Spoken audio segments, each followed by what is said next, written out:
Welcome to another episode of the Your Longevity Blueprint podcast. Today, my guest is Leo Tonkin, who's been a pioneer in many industries. And in 2012, he revolutionized the salt therapy industry with his innovative approach and tireless dedication to transforming the way people think about their skin, respiratory, and mental wellness. With a deep understanding of the science behind salt therapy and its benefits, Leo started Salt Chamber, the world's leading salt therapy design equipment and decor company. For over a decade, he has created a global industry for providing a safe, drug-free, evidence-based modality that is hacking into our respiratory and skin systems to enhance performance and recovery while improving quality of life. In 2014, Leo was the founding chairman of the Salt Therapy Association, which now has over 3,600 members in 62 countries. Understanding that air quality and climate change are major contributors to our well-being, he launched the Respiratory Wellness Initiative for the Global Wellness Institute. He has a passion for making a difference in every breath we take, especially since being a stage 4 cancer survivor. He lives in Delray Beach, Florida with his wife Lori and has 4 grandchildren. Welcome to the show, Leo. Great. Great to be here. Thank you. So salt therapy is the newest modality we added to our clinic, and I thought this would be a great introduction for my audience and my patients to hear what this is. And I don't even know how to pronounce it. So is the correct pronunciation of salt therapy halotherapy or halotherapy, or how do we say that? And what is it, Yeah. Leo? Yeah. Yeah. No. Well, is the Greek word for salt.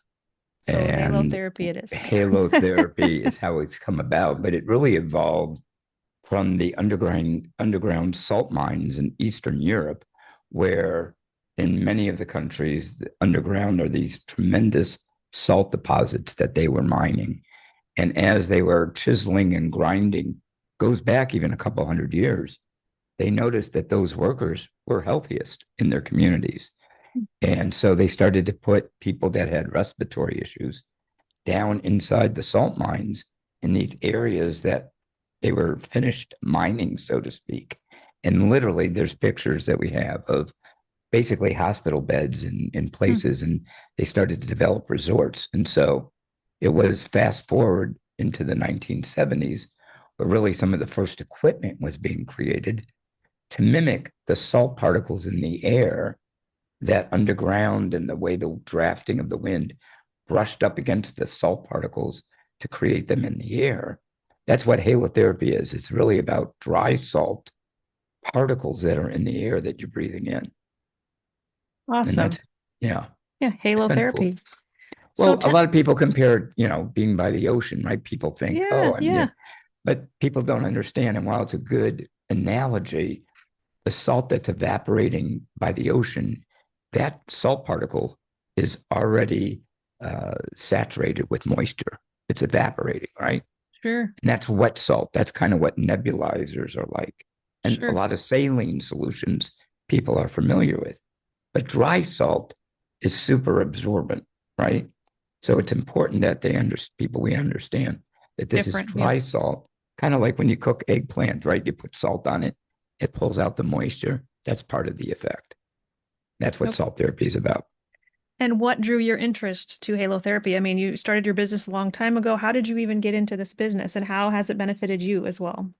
No, great question.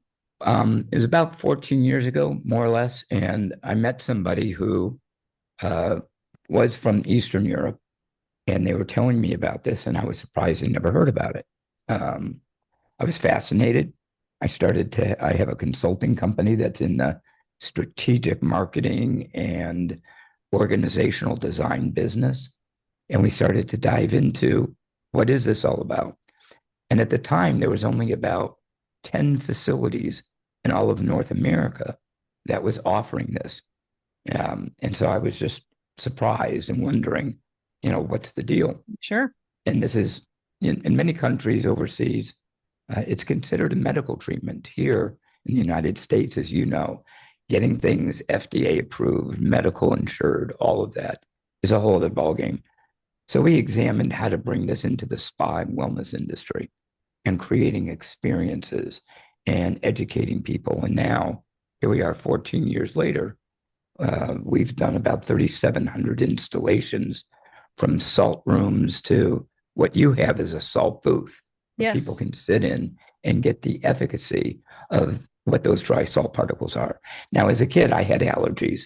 And so I knew back in the day, I used to have to get allergy shots all the time. And growing up as a kid, I was taking things like Actifed and Sudafed and all of those types of things. And it's amazing what the dry salt can do for allergies and asthma naturally, right? We're using a pure grade sodium chloride in these devices to create the dry aerosol that you're breathing in. So think of a steroid inhaler, but without the steroids and the side Mm, effects I like and the that. cost. So that's part of it. So you kind of already explained a little bit, but how does it work? Yeah.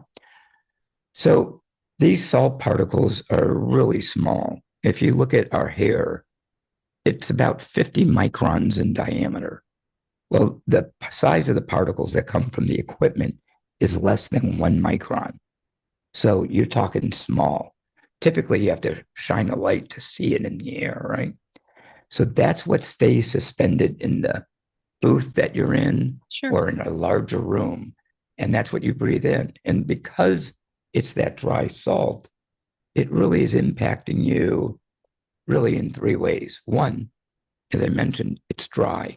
So it's pulling out moisture, our mucus, and what gets trapped inside of our respiratory system. This is pulling it out.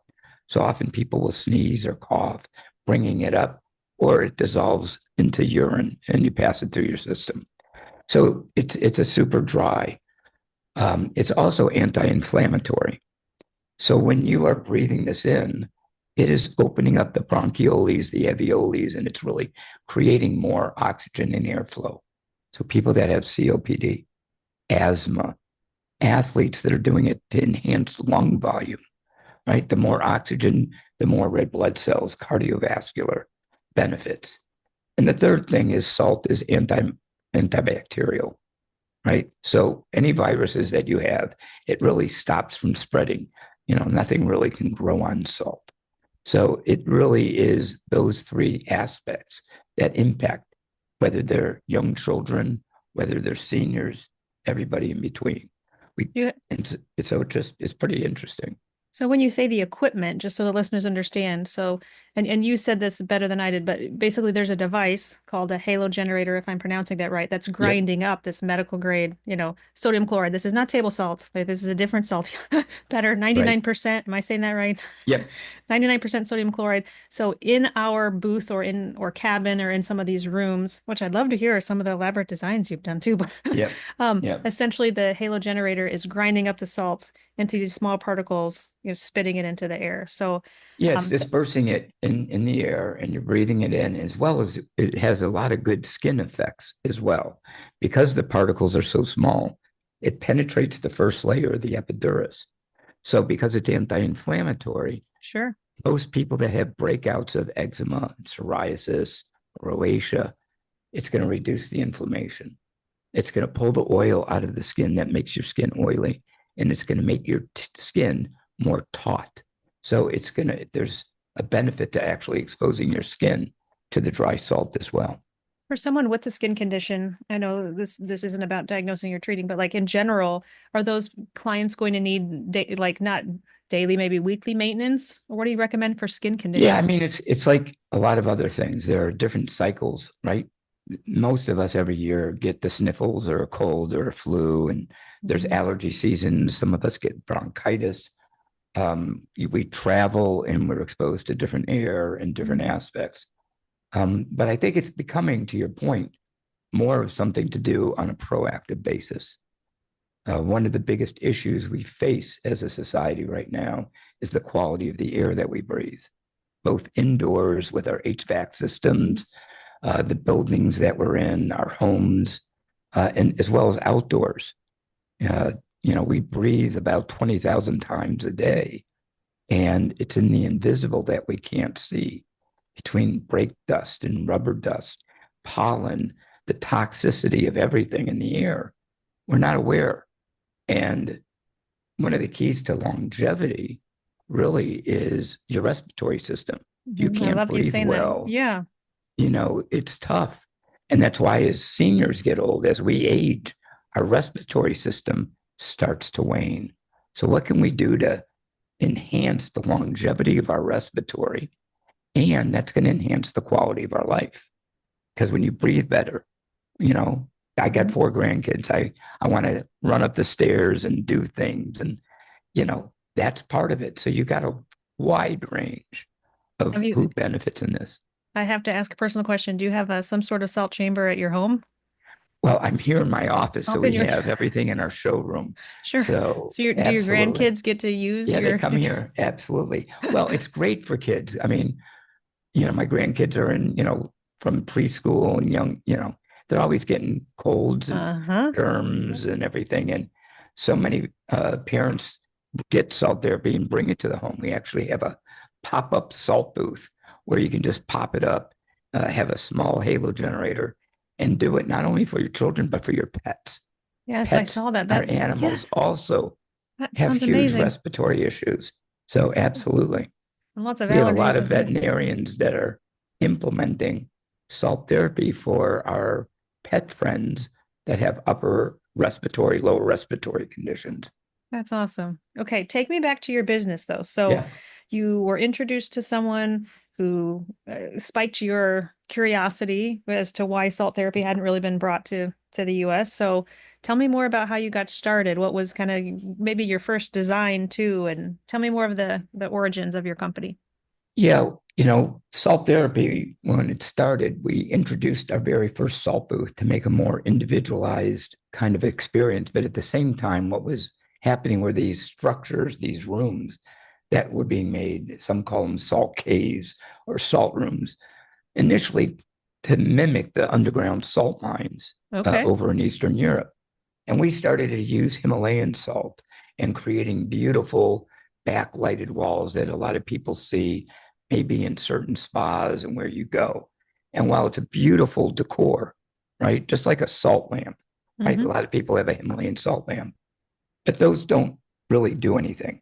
I know initially they were marketed as cleaning the air and releasing negative ions, and some people still believe that, but that was actually proven false. It's just decor. There's no health benefits from that. I'm not talking about can you eat that salt? Like I like to use Himalayan salt Sure, to sure. cook with, right?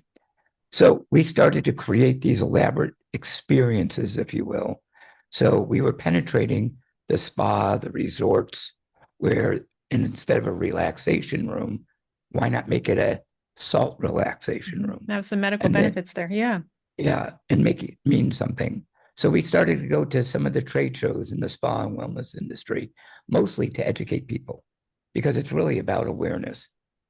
People don't realize that this, like myself, so we began creating public relations, education, and started to penetrate the spa and wellness industry. And from there, it started to get more into some other niche markets like the fitness industry, medical spas, etc. So it really fits from a business opportunity in so many different ways, just like you, Yeah, right? yeah. It's something simple. It's a 10-minute session in a salt booth. There's real evidence and science and studies behind this. So a lot of different places it can succeed. So what's the difference between sitting in like the pop-up tent or in a chamber or in a big, beautiful, elaborate, salt room or salt cave? I mean, is there still a halo generator in that salt cave grinding up the salt, Yeah, spitting into the air? Okay. So yeah. yeah, yeah. With if you don't have a halo generator, you don't You're have not getting the benefit. halotherapy. And there's some spas around, some Korean spas and others that have Himalayan salt, and they claim that it's a salt room, but without the halo generator, the salt in the air, you don't really have any efficacy. So that's the Sure. first thing. The size of the space that you're filling up with the salt air really determines the efficacy of a session. So if you have a 300 square foot room with 8 reclining chairs and a whole experience, that typically is about a 45-minute session because of the cubic volume of air. Sure. When you're in a booth, it's a very small space. Mm-hmm. So the concentration of that room or that Yeah. airspace Greater. Yeah. happens much quicker. So that's the difference. So a 10-minute session in a booth or a 45-minute session in a bigger room basically is the same efficacy. Okay. It's not longer is better. It's just because of the design of the room, what makes sense. Yeah. Yeah. I would love to have a big salt room in our clinic one day. Well, one day we'll get there. We'll start with the salt Oh, chamber, we have people doing IV sessions yeah, inside salt rooms. So while yeah, you're getting your yeah. drip on, you're sitting there for 30 minutes. Why not do salt at the same And time it's relaxing and and lay it? beautiful. Yeah, Exactly. I love it. I Exactly. love it. So you said you grew up with allergies. So do you still have allergies or has salt therapy personally helped you? I mean, salt therapy helps me. I do get bronchitis a couple times a year, and it really helps in that regard. There are some allergists that recommend this for breathing treatment. There are pulmonologists that's on the board of the Salt Therapy Association that refers a lot of the COPD patients to the local salt room. You have respiratory therapists that actually own salt rooms and booths and That makes such. sense. Yeah. So you're seeing that. So the testimonies of people that are getting tremendous benefits of this is real well documented. But for me personally, yeah, it's great to have it right here locally, right here in my office. It keeps you healthy. So people, it's safe enough to do every day. You know, there are children, adults that have cystic fibrosis. And if anybody knows anything about Yes. that, Yes. and the amount of how they have to constantly clean Mucus. their Yeah. Yeah. lungs Yeah. out, mucus, this tremendous results in terms of longevity for people with cystic fibrosis. I know that 7 years ago I had cancer and I had a tracheotomy in me, and that generates a lot of mucus, and you have to Oh yeah. constantly Oh clean it yeah. out. Yep. So the salt really helped not only help clean me out, but keep me sterile Yeah. and Keep the everything trach that was sterile. around that. Sure. Exactly. Sure. So firsthand experience in many ways. Sure. Do you have any favorite? I want to talk about testimonies, but any favorite rooms or like medi spas that you've done that you're very proud of? Any really large, beautiful projects? Yeah, there's a lot A of lot. them, you know. I mean, there's a lot of them. I mean, when you think about some of the top resorts that I like to go, you know, we did a Four Seasons in Hawaii, we did a Ritz Wow. Yeah. Carlton in Yeah. Charlotte, North Carolina, Auberge in Stanley Ranch, California, the Waldorf Astoria in DC. So there's some really beautiful rooms. We've done a lot in the residential market too. Tony Robbins has a beautiful salt room in his home. You've got other celebrities and athletes that are doing this, and so a lot of great visions out there of really cool rooms. People can see some of them on our website at saltchamberinc.com as well. There's a whole gallery section, so there's really cool stuff Sure. that we've done over the years. Sure. Sure. So let me go back to amazing testimonies. I mean, you've been in this business a long time. So, did you know what you were getting into at the very beginning? Like how this really was going to help health? Yeah, you know, I did the research. I looked at all the the research papers, the science. I saw all the publications in medical journals and stuff, and so I saw a lot of the evidence. And obviously, what you're asking is, was there proof in the pudding, right? Yes. How do you Yes. make this? And I mean, many people feel the results just sitting in one session. Um, and so I noticed that. And then, you know, 5 years ago, was it now, when COVID came, you're talking about where this really makes a difference in people's respiratory system and the airspace around you. So, tremendous testimonials. Children who are off their inhalers. You know, moms don't like having their kids be on steroid inhalers too much, right? So you start looking at the evidence and the stories, and we don't own and operate, but we support facilities like yourself, and everybody has it. And their testimonies that they're getting is just by the thousands and thousands of everyday results that people are getting from it.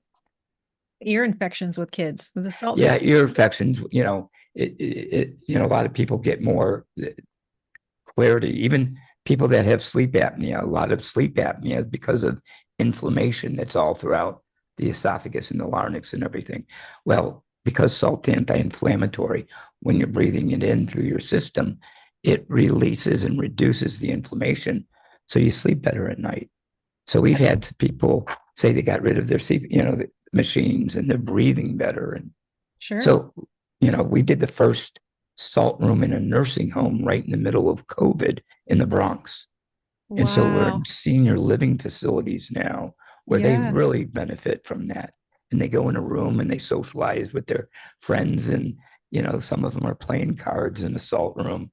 Yeah, And yeah, yeah, that's yeah. how they're keeping their lungs clean. Talk about applications for longevity, although that starts much earlier in life. But Yes, yes, yes, that's great. yes, exactly. So how long, I mean, you've kind of already mentioned 10 minutes, but I was gonna say, how long are sessions typically? Or is 10 minutes just kind of that's where the evidence shows nothing longer than that's gonna, give Well, you an that's additional only in a benefit? booth. That's in a salt booth. If you're in Yes, a sorry. room, it might Yep, be 45 45. minutes. But Yep, you did say like I that. said, we do a lot of educational programs and we go to a lot of conferences and we bring some of our equipment and we're constantly busy because people are in them. Typically, you're in some big ballroom hotel in Vegas where the air is terrible. Hmm. The hotel room air is not so great, and people are coming in and they're getting cleaned out, so to speak. Right? Think of like a toothbrush for your lungs. It really helps you breathe better. So on the onset of any sniffles, so we get people coming to our booth to sit in there for 10 minutes and getting a treatment that Hmm. really works. And it So will elicit a cough. I mean, I remember that's how I first heard of you, and I'm it sitting in there can, and I'm like, oh my gosh, it's making me cough, but that's a good thing. You're yeah, clearing out gunk. Yeah, yeah, you're bringing it up, right? It needs to come out one way or the other. So that's one way it can come up. People will blow their nose. As I said, sometimes it dissolves. The salt, kind of melts the mucus as well. So a lot of different ways. So yeah, people are getting it. And in terms of how frequently someone should do it, while it is safe to do every day, and there's some people that do it every day, it really depends on the person and how they react. It's, you're maybe in a different position, but in some facilities, they don't have a medical professional, so they can't say diagnose and prescribe. right, You right. know, are there people that if they have allergies, should they go 2 or 3 times a week over a 3 week basis during the onset of allergies? Yes. Are there different protocols Hmm. that athletes are doing prior to working out to get increased lung volume? Yes. Are they doing it post workout so they have better recovery? Yes. So there's a lot of applications where it can come in, how you want to use it. Whenever I travel, I actually have a portable unit that I take with me and I do it in the shower stall or in the toilet area. So you just have the And little halo I have a generator and small little yeah, one. yeah, Yeah. yeah. Well, I Yeah. was going to ask if listeners should, if they're going to go on a flight, should they come in if they don't have access to a halo generator, right?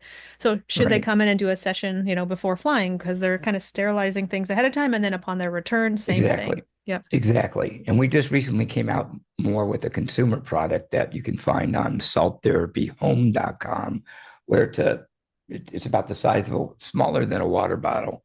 And you pack it with you. It's battery powered. It produces the same dry salt aerosol as our commercial units do. And bingo, you have it with you. Cool. So yeah. So if someone did have a cold though, like daily therapy would be great. So if you are Yes, sick and you don't have this halo generator at home, you could come to the clinic, do this daily for the week, whatnot. Or exactly. if someone did have COPD, they probably should get one for in-home use. So they Well, could it could literally they come be to yeah. facilities like Yeah, think of yeah. it this way. How often do you go to the gym to work out? How often are you going for a yoga class? Sure. You could go yoga every day. You could go to the gym every day, right? So the more you do it, the more that you're being proactive, Sure. the more benefit. If you're doing it for maintenance and proactivity, doing it at least once to twice a week is great. Yep. You know, how much time are you spending outdoor air? How much time are you spending with indoor air? That actually brings me, yeah, that brings me back to a mold. So you basically said nothing can grow on salt. And we've talked a lot about environmental toxins on the show, and we talk about detoxing the body. We talk a lot about mold, and you've already mentioned how poor indoor air quality can be.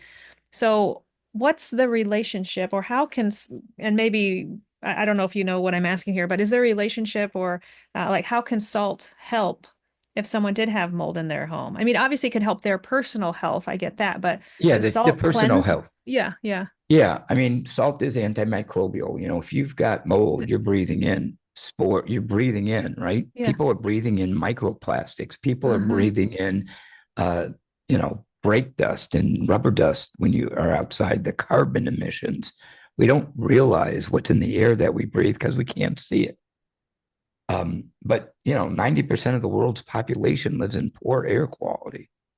And so, you know, first get rid of the mold. You Mhm. know, two, how often are people changing their air filters at home?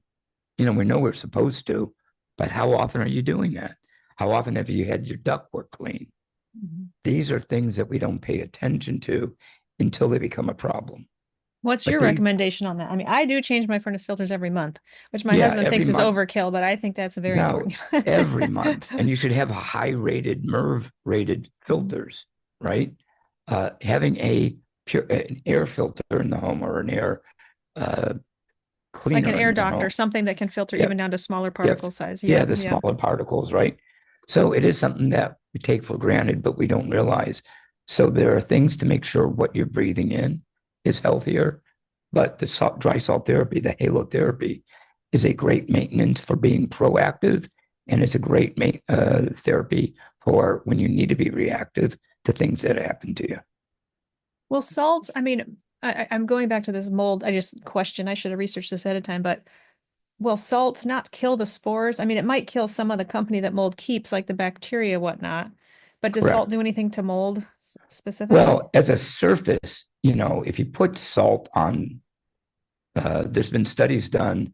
I can't make the claim inside of you, but if you take a SARS, MERS, even COVID, and you put that as a surface and salt touches it, it kills all of those cells within seconds. Hmm. Okay. So it's a very high sterile. That's why when you go to a hospital and you get an IV, you're getting a saline solution. When you want to clean out your eyes, you use a saline. Saline salt is one of the most cleanest chemical, if you will, that we have in Sure. sterilization. I use a product at home where it's a hydrochloric acid. Now, what is that? It's salt and vinegar that gets electrolyzed, and it's one of the best natural cleaners that kills surfaces. We even developed a way with a partner that they take compressed sodium chloride and we make doorknobs, which is the highest touch point in hotels and other places. What if that was a sterile environment?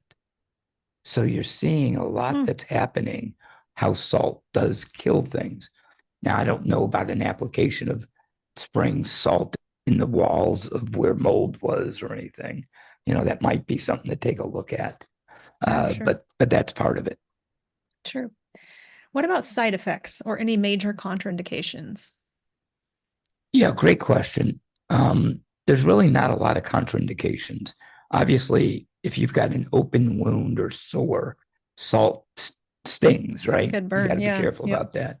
Likewise, if you got certain stages of lung cancer where you might have lesions in there, that's where there may be some discomfort or whatnot. But other than that, it's deemed very safe for young children, for moms that are pregnant, all types of people. You can adjust the concentration. So some people like heavier concentration. For me, I like it a little bit lower, and I do it more frequently. So there are different ways to fine tune it, just like working out and what makes sense. How much weight do you lift, etc. Same here as with this. Yeah, funny you say that. I think I accidentally turned, I was in the chamber earlier this week. Like over lunch, I took a bunch of my labs. I went in there and sat in the chamber. And the button, I think, was upside down and I pushed high instead of medium or whatever. It was Right? like just fog in there. I was so Yeah. salty. I was like, Yeah. I know. what did I just do? I Yeah. that was Yeah. obviously a very high concentration, but Yeah. I mean, it and fills up. So that's oh, where it you got to does. adjust it. And if it's too Yes, much, you yes. just lower it. Exactly. Yep, yep. And for children, you would lower it. Sure, sure. Yeah. And I was assuming the children were sitting there for a lesser period of time as well. Like they probably don't need the full Yep. 10 minutes, but Yep. yeah, I came out saltier as ever, salt on my papers and everything. And then I Mm. actually walked past an air doctor and the air doctor, I set off the air doctor, I think, because Oh, really? That's funny. That's I don't funny. know, but okay, what about raising blood pressure? I'm sure our listeners are going to want to know about that because some people associate salt with, increased cardiovascular risk and raising blood pressure. And is there any association with salt Yeah, it's a therapy? great question. We get that a lot too. If somebody has hypertension, high blood pressure, et cetera, I have high blood pressure. Um, Here's the thing. Salt, when you digest it, is very distinct from when you inhale it. It's a different physiological impact. So there's been no contraindications of people that have high blood pressure Great. or that are on a quote low sodium diet. It's really doesn't affect the system that way at all. Okay, good. Excellent. So if someone really just wants to use salt therapy for preventative wellness, that could look like, I would say to the listeners, as frequently as you want to come. You could come once a week, once a month, before traveling, really just Yep. as you'd like. Okay. Yeah. I mean, it is. I mean, how often do you brush your teeth? You're supposed to brush them twice a day. Ask my 6-year-old. I'm just Right. kidding. Well, you think about the things like, when you're in a mindset of longevity, often our mindset is that's sometime in the future, right? And it's kind of like doing maintenance on your car. Are you really going in and getting your oil changed when you need to, or do you wait until the red light comes on and then you address things? We live in a healthcare environment where we wait until something is wrong or something is broken or some disease occurs to address it. Mhm. And that's part of our system, diagnose and prescribe. But what if we actually took our healthcare, our wellness, and our well being into our own hands? How would you design that for yourself? If you know that what you breathe in every day may take days and weeks off your life, would you do something different? You know, do we Reach. think, Yeah, that was good. Yeah. yeah, and as I'm getting older, right? So I'm approaching, more of aging. These are things that, you think about. But why do we have to wait till we age? Why aren't the millennials and the Gen Zs and the Zoomers and everybody else? This is something that, as population increases, as carbon emissions, this planet and our air, just like water, is becoming something that we need to really value. And we really need to take a look at where we live. Many people live in outdated HVAC systems in their homes, types of heaters, the types of air conditioners, um, the chemicals that we use to even clean in our home. They get into the air, the cooking and the things that happen, um, all types of areas. Mhm. So I get concerned. I don't want to scare people about it. But when you really want to look at how do I really maintain the quality of life? How do I enhance the longevity of this system? Right? Just like if you had a car, you want it to last as long as you can, right? A lot of us get leases, so you turn them in after a few years and start over. Well, you can't do that with your body, Mhm. right? This is what you got. So how do you take care of it? Yeah, I know. Very good point. Now you got me thinking. Obviously, we need to physically use the halotherapy, but I'm also thinking, gosh, what if we should be like fogging our homes with salt therapy once a year or something like that to Yeah, sterilize the no, environment? I don't know if that's even a concept, well, but that's like cleaning out your ductwork. I think, yeah, yeah. there's a lot of things that are happening now in commercial buildings, especially in schools. What if you had a room in a daycare where kids were taking a nap inside the salt room, right? What if you were doing things that we were doing and paying attention to the quality of our air? Do we have the right ventilation? There's a lot of studies out with the federal government about where kids are getting sick and at school. Does the ventilation system have something to do with it? Hmm. Mostly very old buildings. Yes. Yes. Ah, okay. So if someone is sick, we talked a little bit about preventative illness, but again, if someone's sick, then I would say definitely come in daily, see if we can get you better quicker. And then one thing I noticed in our salt chamber was that it has, I'm not sure if I'm saying this appropriately, but it has light therapy. Is that called chromotherapy or Yeah. I mean, yeah, yeah. you do have the ability to change the environment. And there is studies out there about certain colors evoke certain feelings or moods, chakras, Hmm. energy. There's a lot of different perceptions of how that can impact us. And so we like to create things that include the various senses. So sight and sound, what you breathe, etc. So that's part of the experience. Yeah, and I'm going to read this for the listeners just because I did not know off the top of my head all the benefits of the different lights other than red light therapy. We have red light therapy here at the clinic, but I'm so essentially when you're in the chamber, you can click what color of light you would like. And so I'm just going to read quickly some of the benefits of the different colors. So red light's great for stimulating collagen production, circulation, reducing inflammation. Um, Orange light's more for respiratory. That was interesting. Respiratory function and digestive wellness. Yellow light's more for the lymphatics. I did not know that. Great for clarity and focus. Green light's better for cardiovascular system and preventing headaches. Blue light's more to help regulate sleep cycles, great for inflammation and pain and skin conditions. The purple light, which is my favorite, that's just very pretty and calming and relaxing to me. Sounds like can support the immune system and help with detoxification. And then all of the above have associations with improving mental health, well-being, just Yep. emotional wellness.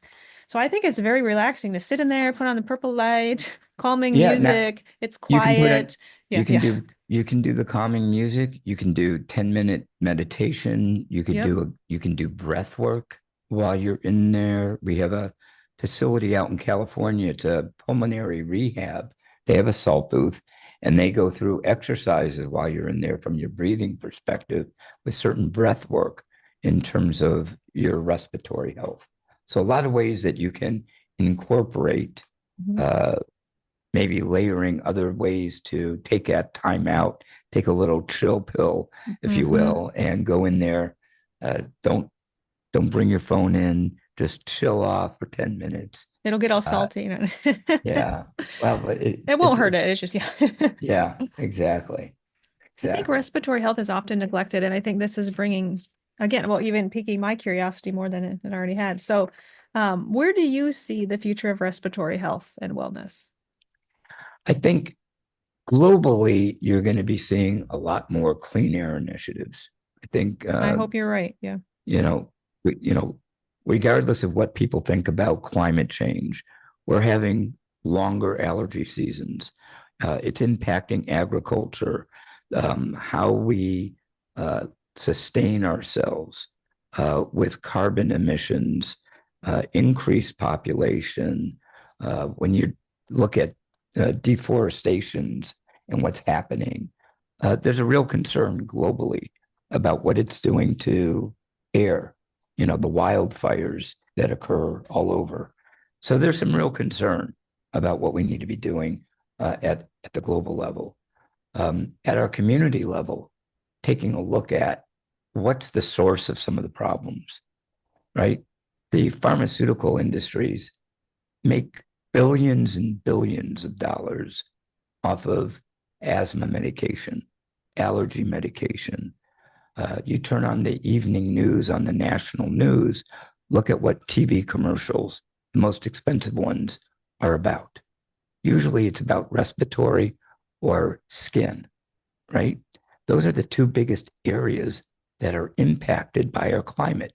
Our skin, the biggest organ we have, is constantly being bombarded with the same Sure. molecules that we're breathing in. Mm-hmm. And so we got to take a look at that. I think that salt therapy is going to continue to rise in awareness because still many of your listeners haven't even heard about this before. Right. So, how do we raise awareness about educating people about it? I think is going to be what we really need to be focused on, that type of education. And I see a lot more acceptance in the medical community in doing this. I'd like to see at some point insurance companies accept third party pay for doing this because there's evidence about how it keeps kids with cystic fibrosis out of the hospital, Yeah, how it's it a money reduces saver. things. Yeah, yeah. It's a money saver. Now, the medical community may not want to do that, or the pharmaceutical industry might not want us to do that. But I think people are getting smarter about their health care. It's not about just taking the pill. Mm-hmm. We need to alter some of our habits. We need to be looking at how to extend our life and the quality of our life in a lot of complementary and alternative ways. I think salt therapy fits in that category. I agree. And just like back to our habit of brushing our teeth, hopefully you have the habit of brushing your teeth a couple times a day. I love that analogy you said that the salt therapy, I'd heard that somewhere else too, is almost like, brushing your lungs or whatnot, cleaning out your airways essentially. So that is something we need to be thinking about for ourselves. Yep. So yeah, Yep. great. Well, tell us, Leo, where can listeners find your company? Sure. So our company is Salt Chamber. If you go to saltchamber.inc, That's inc.com. You'll get to our website. For those interested, personally, we also have some of our products at salttherapyhome.com.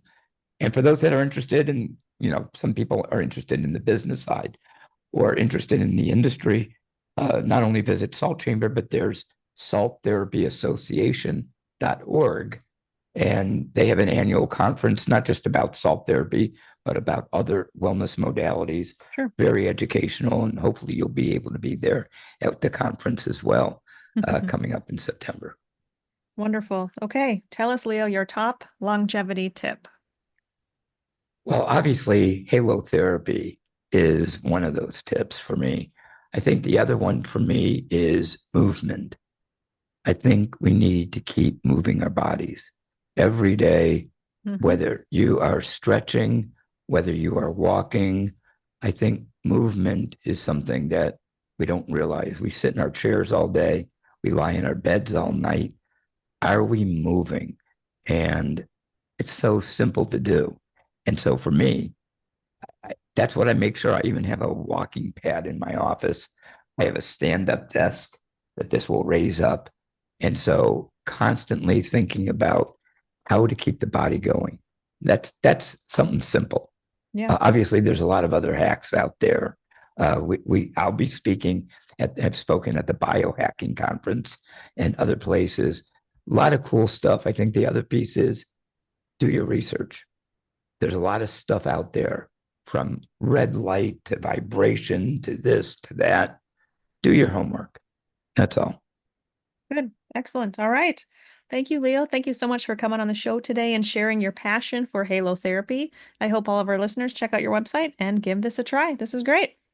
Great. Thank you.